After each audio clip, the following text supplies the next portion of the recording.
ونصلي على رسوله الكريم أما بعد فأعوذ بالله من الشيطان الرجيم بسم الله الرحمن الرحيم لقد من الله على المؤمنين إذ بعث فيهم رسولا من أنفسهم يتلو عليهم آياته ويزكيهم ويعلمهم الكتاب والحكمة وإن كانوا من قبل لفي ضلال بعيد صدق اللہ۔ محترم حضرات کرام، میلاد مبارک اور درود پاک کی محفل ہے۔ آپ کے سامنے کچھ عرض کروں اس سے پہلے ہم سب کے آقا و مولا خاتم النبیین اشرف المرسلین رحمت للعالمین شفیع المذنبین جناب احمد مجتبی محمد مصطفیٰ صلی اللہ علیہ وآلہ وسلم کے دربار عالی میں درود پاک کا ہدیہ پیش کریں۔ اللہم صل علی سیدنا وعلی آل سیدنا ومولانا محمد وبارک وسلم صلی اللہ۔ جیسا کہ ابھی آپ حضرات سن رہے تھے کہ ایک چاہنے والے کے لیے کیوں، کیسے، کس وجہ سے یہ چیز معنی نہیں رکھتی۔ اپنے معشوق کی محبت کو ثابت کرنے کے لیے وہ دلیلوں کا محتاج کبھی نہیں ہوتا، کسی اصول اور ضابطے کی پابندی نہیں کرتا۔ آپ دیکھ لیجئے، دنیا کے اندر اگر کسی کو کسی سے محبت ہو جاتی ہے، جو دنیاوی محبت ہوتی ہے، فانی محبت ہوتی ہے، واقعی اگر کسی کو کسی سے ہو جاتی ہے تو وہ اس کی محبت میں اندھا ہو جاتا ہے اور سب کچھ کر گزرنے کو تیار ہو جاتا ہے، یہاں تک کہ اپنی جان کو بھی جان نہیں سمجھتا، اور اگر اسے یہ محسوس ہوتا ہے کہ میری محبت مجھے حاصل نہیں ہوگی تو جان جیسی بیش قیمت نعمت کہ دنیا میں جس سے بڑی کوئی چیز نہیں ہے وہ اس کو بھی داؤں پر لگا دیتا، ختم کر لیتا ہے اپنے آپ۔ یہ حال ہے اس محبت کا جو فانی ہے، دنیاوی ہے، ناپائیدار ہے۔ اس کے اندر انسان کے یہ جذبات ہوتے ہیں، اس حد تک انسان پہنچ جاتا ہے۔ اور اگر اللہ کا رحم و کرم اور انعام و اکرام کسی بندے کے اوپر ایسا ہو جائے کہ اس کا دل مچلنے لگے خدا اور اس کے رسول کی محبت میں، اور ایک عجیب کیفیت اور تڑپ پیدا ہو جائے اس کے دل میں محبت احمد مجتبی محمد مصطفیٰ صلی اللہ علیہ وآلہ وسلم کی،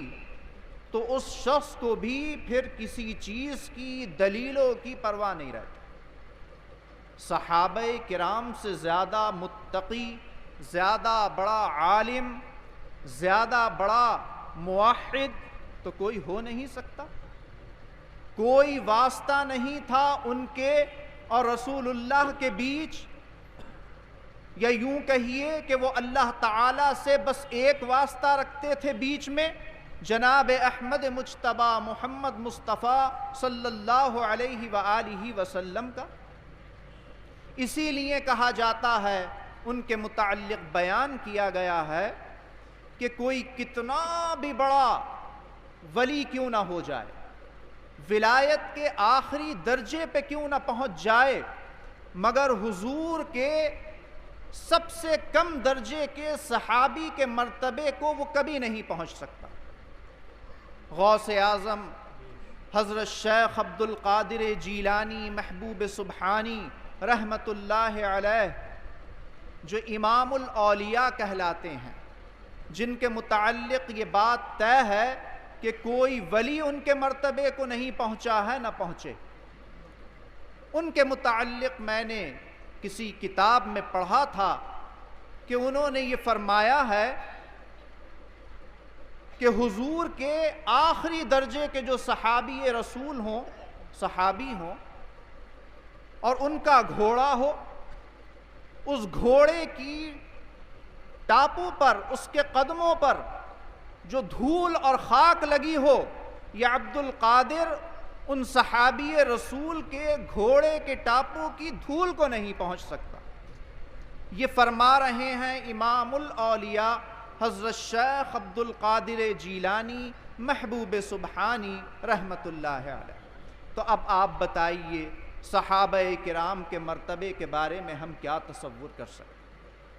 ان صحابہ کرام کا حال یہ تھا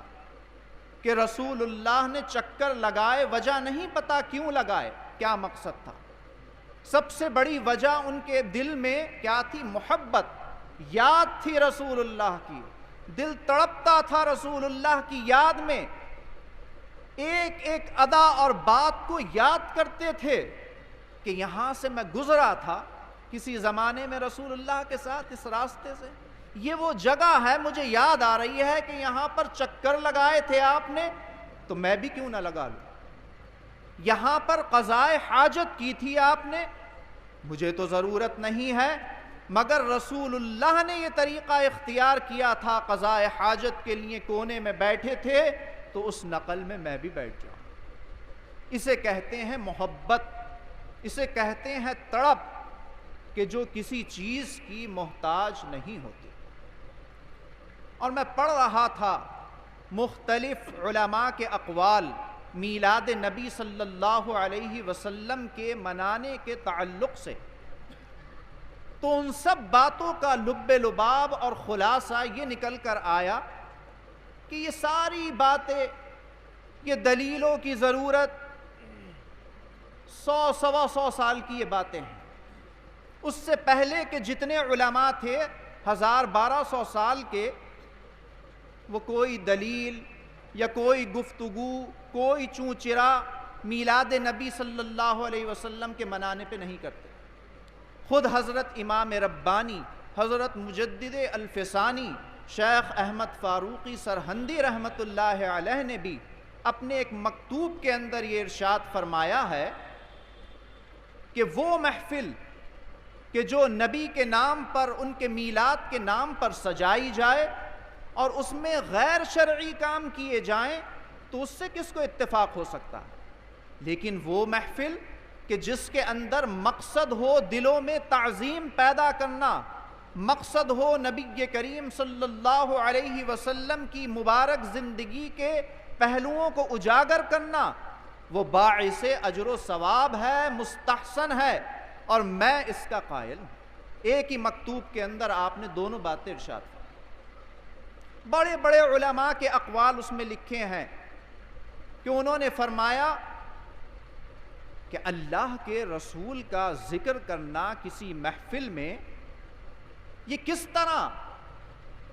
غلط بات ہو سکتی ہے، کس طرح کمزور بات ہو سکتی ہے۔ حضرت شیخ عبد الحق محدث دہلوی رحمت اللہ علیہ،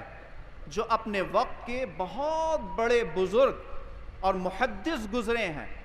حضرت مجدد الفسانی کے دور سے ملتا ہوا ہی ان کا دور ہے، تقریباً 400 سال ہو گئے۔ انہوں نے بزرگان دین کے حالات میں ایک کتاب لکھی ہے جس کا نام ہے اخبار الاخیار۔ بڑے بڑے اولیاء کرام کے اس میں تذکرے انہوں نے کی۔ جب انہوں نے پوری کتاب لکھ لی تو کتاب لکھنے کے بعد آخر میں وہ یہ لکھتے ہیں کہ اے اللہ، یہ عبد الحق اپنے آپ کو اس لائق نہیں سمجھتا کہ اس کی بخشش کی جائے، اور اے مولا، جب میں اپنی زندگی پر نظر ڈالتا ہوں تو مجھے اپنا کوئی عمل ایسا نظر نہیں آتا کہ جس کو میں تیرے دربار عالی میں نجات کا وسیلہ بنا کر پیش کر سکوں، مگر اے میرے مولا، ایک میرا عمل ہے، جو میں بڑے دل کے ساتھ اور نہایت خلوص و محبت کے ساتھ کرتا ہوں، اور وہ عمل یہ ہے کہ میں رسول کریم صلی اللہ علیہ وسلم کے دربار عالی میں کھڑے ہو کر نہایت عقیدت و محبت کے ساتھ صلاۃ و سلام پڑھتا ہوں۔ یہ میرا طریقہ ہے۔ بس اپنے اس طریقے کے اوپر مجھے کچھ بھروسہ ہوتا ہے کہ شاید کہ نبی کریم صلی اللہ علیہ وسلم کی نظر رحمت بروز محشر میری طرف ہو جائے اور میرا یہ عمل میرے لیے باعث نجات ہو جائے۔ کون بیان کر رہے ہیں اور کس چیز کے متعلق بیان کر رہے ہیں؟ جو ہم پڑھتے ہیں، یا نبی سلام علیکہ، یا رسول سلام علیکہ، یا حبیب سلام علیکہ، صلوات اللہ علیکہ۔ یہ عمل جو ہم کرتے ہیں، اس کے متعلق اپنے وقت کے مضبوط ترین محدث شیخ عبدالحق محدث دہلوی رحمۃ اللہ علیہ ان خیالات کا اظہار۔ تو اگر ہم کھلے دل کے ساتھ، صاف دل کے ساتھ اپنے اسلاف کی کتابوں کا مطالعہ کریں اور ان لوگوں کے، بزرگوں کے بھی حالات دیکھیں کہ جن کو دلیلوں کی ضرورت پڑتی ہے ان مبارک طریقوں کے اندر، تو نظر یہ آتا ہے کہ ان سب کے اکابر بزرگان دین میلاد پاک کی محفلوں کو، صلاۃ و سلام اور قیام میں کھڑے ہونے کو اپنی نظر میں پسندیدہ سمجھتے تھے، باعث اجر و ثواب سمجھتے تھے، نجات کا ذریعہ اس کو جانتے تھے، کوئی اختلاف نہیں تھا۔ اللہ تبارک و تعالی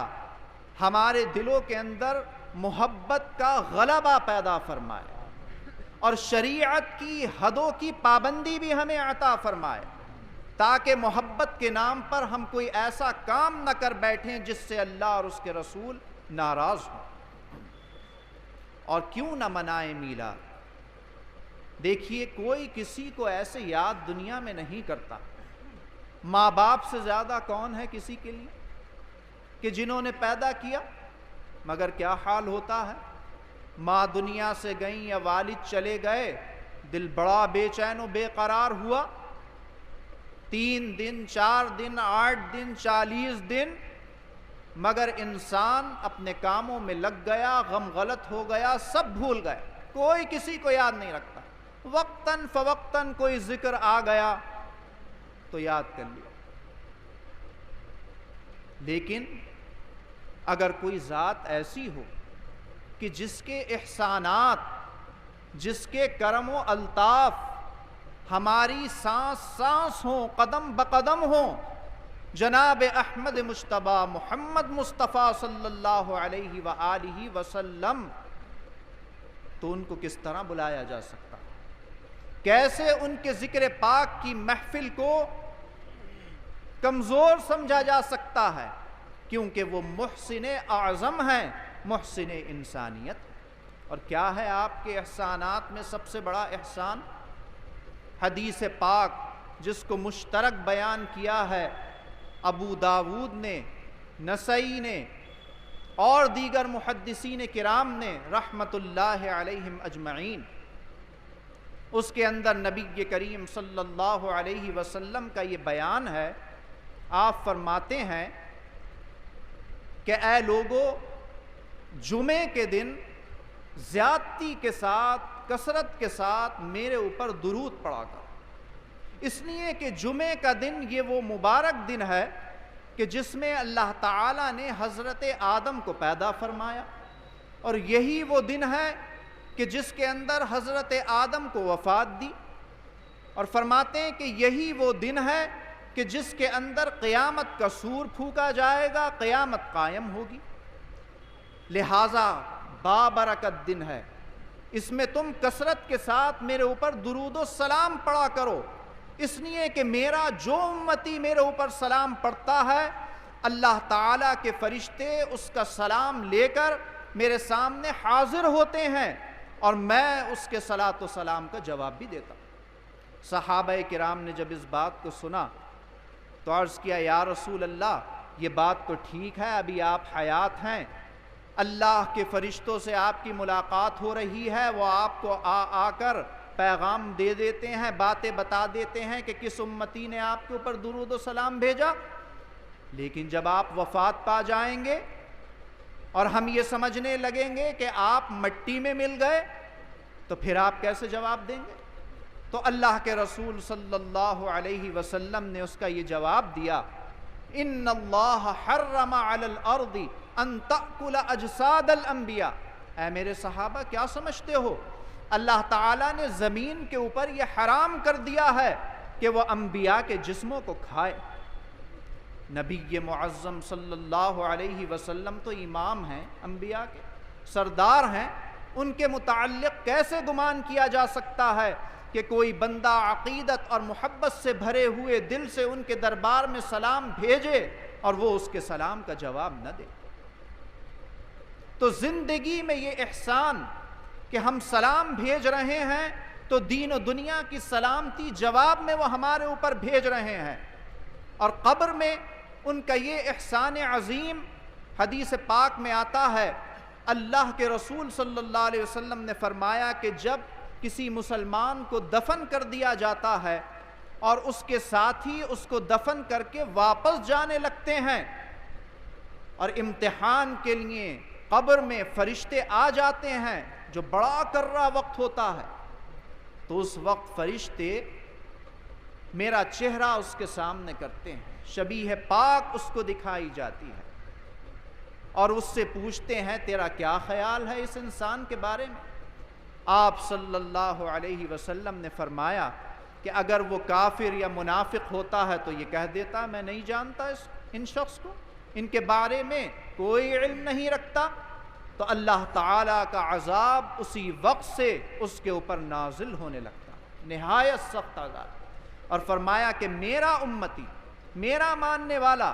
اس کا حال کیا ہوتا ہے؟ اس کا حال یہ ہوتا ہے کہ وہ کہتا ہے کہ کیوں نہیں، یہ تو میرے نبی معظم صلی اللہ علیہ وآلہ وسلم ہیں، اللہ کے بندے، اس کے آخری رسول، سچے رسول ہیں، میں ان کے اوپر ایمان لایا تھا۔ تو بتایا، فرشتے کہتے ہیں کہ تو اللہ کا شکر ادا کر، جہنم بھی اس کو دکھائی جاتی ہے اور جنت بھی اس کو دکھائی جاتی ہے، اور وہ فرشتے کہتے ہیں کہ اللہ کا کرم ہے تیرے اوپر کہ تو نے ان کو پہچان لیا، ورنہ دیکھ تیرا ٹھکانہ کیا ہوتا۔ تو نے چونکہ ان کو پہچان لیا ہے، لہٰذا اس کا بدلہ یہ ہے کہ تجھے یہ جنت عطا کی جاتی۔ تو دنیا میں بھی ان کا احسان، سلامتی کی دعائیں جواب میں ہمیں بھیج رہے ہیں، اور قبر میں جب میدان محشر میں اور قبر کا اندھیرا، اکیلے ہوں گے، کوئی ساتھ نہیں ہوگا، تو تب یہ ان کا احسان کہ ان کی شکل پاک، نورانی شکل تسلی دینے کے لیے فرشتے جب سامنے کریں گے اور بندہ ان کے متعلق شہادت دے گا، تو اللہ تبارک و تعالی ان کے صدقے وسیلے قبر کی منزلوں کو آسان کر دے۔ تو ایسے بڑے بڑے احسانات ہیں کہ جو نہ ماں دے سکتی ہے، نہ باپ دے سکتا ہے، نہ اور کوئی دنیا کی ہستی دے سکتی ہے۔ قدم قدم پر بندے کے کام آتے ہیں، ایسے ایسے موقعوں پر کام آتے ہیں کہ جب خدا کے علاوہ کوئی نہیں ہوتا۔ پروردگار عالم ان کی سچی عقیدت و محبت ہمارے اندر پیدا فرمائے۔ اور دیکھ لیے آپ پورے قرآن کو، اللہ تعالیٰ نے کتنی نعمتوں کا ذکر کیا قرآن کے اندر کہ اے بندو ہم نے تمہیں یہ دیا اور یہ دیا اور یہ دیا، تمہارے لیے یہ نعمتیں پیدا کی، یہ بنایا، لیکن کوئی احسان نہیں کیا، کہیں یہ نہیں فرمایا، بلکہ ایک مقام کے اوپر فرمایا کہ لَقَدْ مَنَّ اللَّهُ عَلَى الْمُؤْمِنِينَ إِذْ بَعَثَ فِيهِمْ رَسُولًا مِّنْ أَنفُسِهِمْ يَتْلُو عَلَيْهِمْ آيَاتِهِ وَيُزَكِّيهِمْ وَيُعَلِّمُهُمُ الْكِتَابَ وَالْحِكْمَةَ وَإِنْ كَانُوا مِنْ قَبْلُ لَفِي ضَلَالٍ مُبِينٍ۔ کہ اے بندو شکر مناؤ،